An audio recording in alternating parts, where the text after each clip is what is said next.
What's up, manosphere? So today I was digging for clips and excavated a Candence Owens video. I began to dissect it, and in the first few seconds of the clip, it sent me into a rabbit hole. I decided to research what the person she was interviewing said.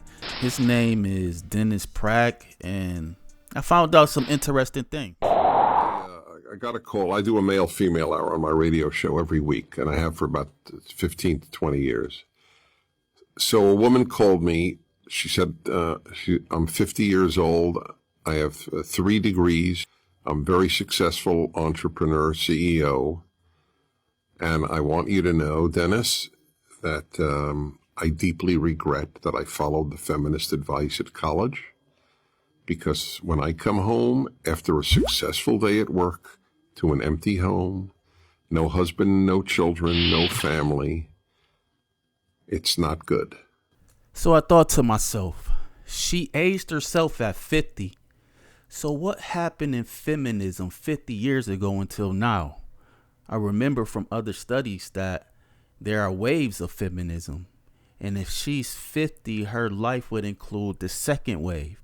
So I remembered this clip I wanted to use explaining second wave feminism. Second wave feminism is usually considered a delayed backlash against the return to domesticity after the end of World War II, when men came back from the war to reclaim the jobs that were currently being occupied by women. The movement began in the early 1960s and ended sometime in the mid to late 80s. Traditional narratives credit the beginning of this wave with the publication of Betty Friedan's The Feminine Mystique and the publication of the results of President Kennedy's Commission on the Status of Women. So I heard this name, Betty Friedan, or Friedan, being a major player in the second wave of feminism with her book, The Feminine Mystique, and decided to research her more and found this.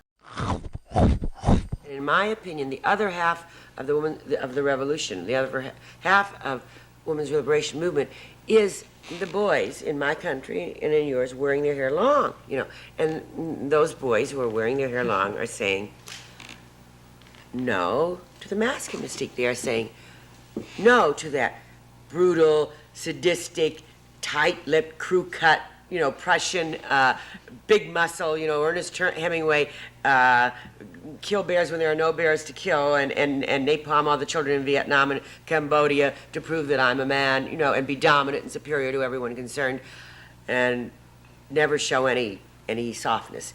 Well, these boys that are wearing their hair long are saying, no, I don't have to be all that crew-cut and tight-lipped. I don't have to be dominant and superior to anyone. I don't have to have big muscles because there aren't any bears to kill. I don't have to, kill anybody to prove anything. I can be tender, and I can be sensitive, and I can be compassionate, and I can admit sometimes that I'm afraid, and I can even cry. Wow. So in 1 minute and some change, this woman is saying in 1964, will all these women have been parroting until this day? Men, this is a very ingrained issue we are dealing with, and it's going to be more to the fight than learning some red pill talking points. And I am a man, and I am my own man, and that man who is strong enough to be gentle, that is a new man, and he is the other half of this revolution, and he will live longer. I mean, he won't die 10 years younger than women, as American men have been doing lately.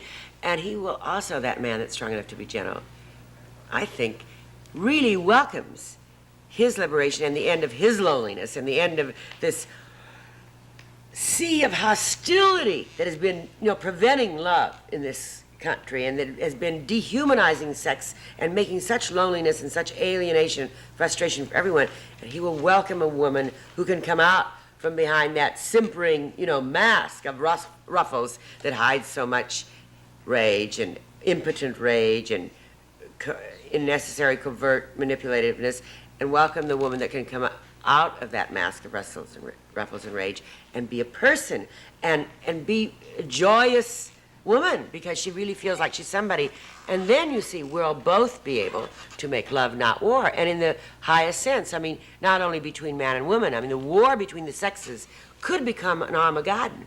if we don't get on with our revolution. But if we do get on with it and we restructure society to make equality really possible, then I think the war between the sexes will end, and for the first time we will have possible true human sexual liberation, and we will have possible true love, and real love, real friendship, real knowing of men and women. In the biblical sense, to love is to know. And how can you know when each wears these masks that keep us from being ourselves?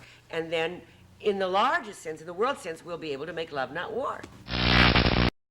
Few things. First, I think she's projecting women's miseries onto men. At this point in America, white men weren't dissatisfied with the role they were playing with their women.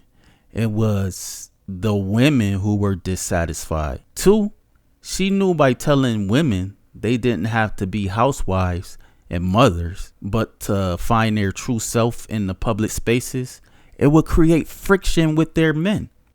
But for the sake of a woman's happiness, she told millions of women in her book to consider the risk.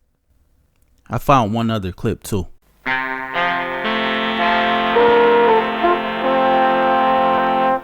Well, I was leading the same kind of life that all of us were supposed to be leading in those years. After World War II, I had my children. I'd had a newspaper job and been fired because I was pregnant, but then I had been so guilty working anyway that it was sort of a relief, and I wrote Housewife on the census blank and tried to find this great feminine fulfillment, which I was determined to find. And I had this also thing of my mother having been so frustrated. She had started out being a woman's page editor of the small city, Peoria, Illinois, where I grew up, and then she was married to a businessman, and of course she couldn't work, and she was frustrated about not using her abilities, and she took it out on us and on my father, and then I'd had this good education, and I had the frustrations, I suppose, also of not using it. I was just living the life, but I was also freelancing for women's magazines and helping to create this image of woman that just wasn't true anymore. And somehow it all came together. It all came together in my life, and then I just had this necessity. I had to figure out what the image was and what it was doing and why it was wrong, and I had to come to terms with some truth about my life as a woman. This clip reminds me of women who say they want it all. They want a way where they can have a career and be a wife and a mom too. It's very complex, especially with pregnancy. What do you choose? Continue with dreams in a public space or spend time with your child in the most formidable years? I mean, nowadays, they make it easier for women to be able to keep their job after giving birth.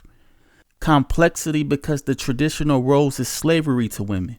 Plus, it seems her marriage took a hit when her status heightened. Her divorce allowed her the opportunity to be in the streets with her newfound fame. Don't seem that much different than what's happening now, but even after all her success, she still feel alone.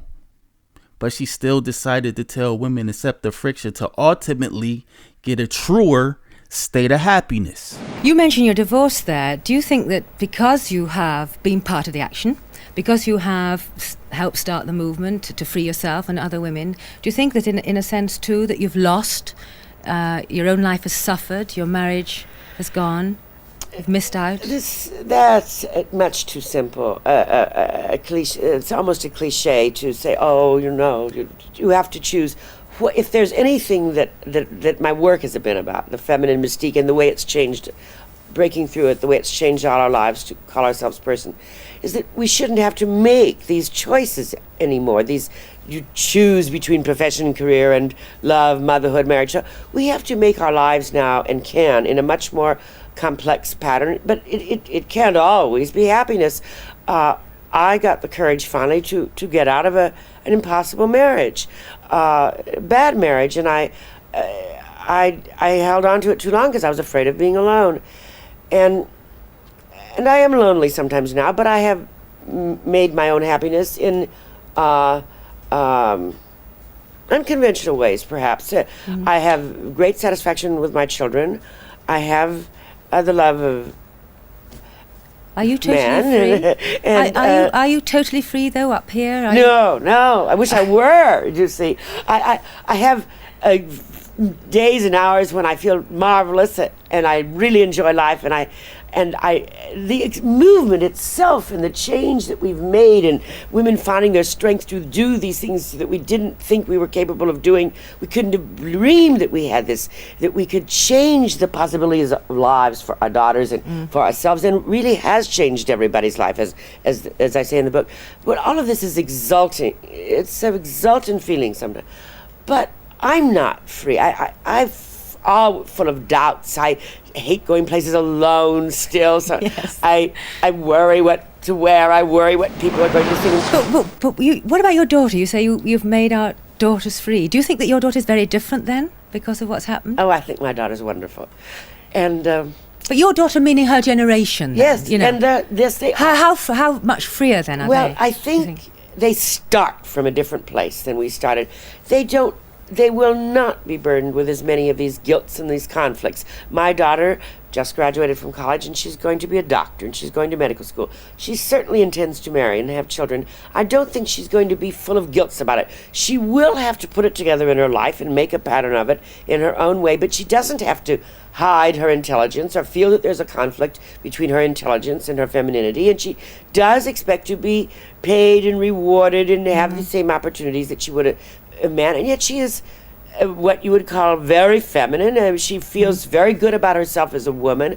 I just think she has more life open to her. Yeah, it is a dream, and it is fantasy, and I like that free feeling. But Yes. I, like you, get terrible sort of guilt feelings because I don't think it's that easy. I think that you have this persona about you make us feel as if it is easy. It's not, though. No. I mean, a lot of women listening today will say, you know, it takes courage, it takes sacrifice perhaps, and it's very, very scary. Well, I think and they would blame the movement for an immense amount of friction within the family, perhaps. They would blame women's lib. I mean, how would you answer them? The people who wait. say, I don't agree with, I'm not bothered about women's lib really. I would believe in equality, but I think it has caused divorce. I think it has caused friction. How would you answer No, them? I think friction, yes. There's change, and there's enormous disruption with the change, and it does take courage on women's part to move into a new way, and there are no paths and patterns that are so clear anymore. But and there are problems, and I wouldn't minimize the difficulties, and there will be new problems. But it is much better to move and to become more alive, and to become more truly ourselves. And the family will only benefit from it in the end. Do you know there was terrible pathology in that hidden violence and that hidden hostilities that our mothers had and our grandmothers had, and they had reason to have them, and they took it out on themselves and their own bodies, and self-hatred and headaches, and they took it out on the children, and they took it out on the husbands, and they didn't have all that good a life. And it is better to be ourselves, and it will be even better to be our daughters. And the more we can freely be ourselves and find out what we are, and not beat ourselves down to be feminine or put on these plastic smiles, the freer we are, I think, to love men, to let men be what they are, and to let our children be what they are, and to love our children, and to take joy in life. And But men have got to change too. Oh Betty, yes, haven't and they? that's I mean, the next stage.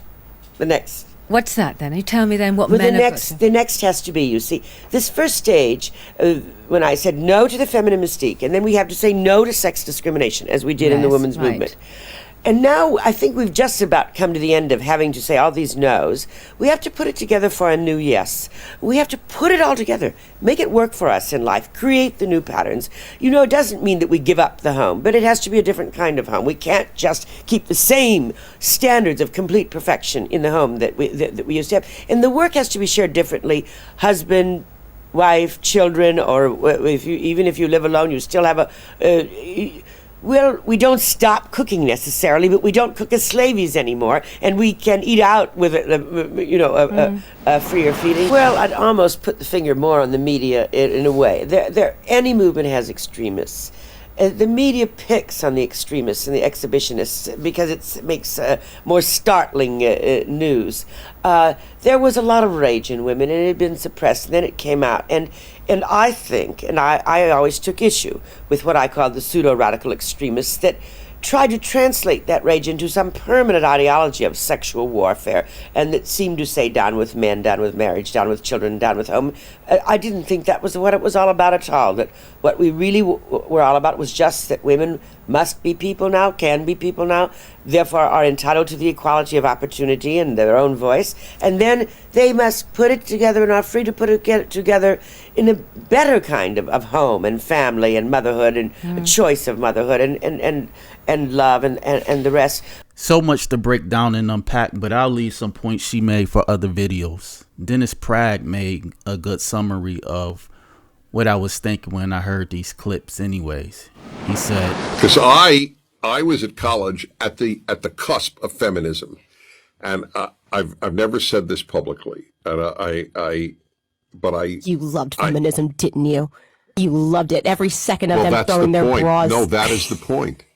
I remember saying to a friend, because I'm a good guy, but I'm also a guy, and I remember saying to a friend, I can't believe it. No, commitment is completely unnecessary. Oh, really? You got to be kidding. The women bought the feminist lie, not the feminist line, the feminist lie, you're just like men. But they get depressed when they act like men sexually. I'm like, so now the depression, they're in far greater states of depression. They're far lonelier than men. And and that's why you have all the rules now. Oh, well, I didn't really say okay. Well, what does that mean you didn't say okay? So that what they're saying is, I am not to blame for the consensual sex we had, which has made me depressed. He is to blame for the consensual sex I had that made me depressed. Men need women and women need men. But you see, no man denies we need a woman. That's the irony. It is not unmasculine of me to acknowledge I need a good woman, but a woman needs a good man just as badly.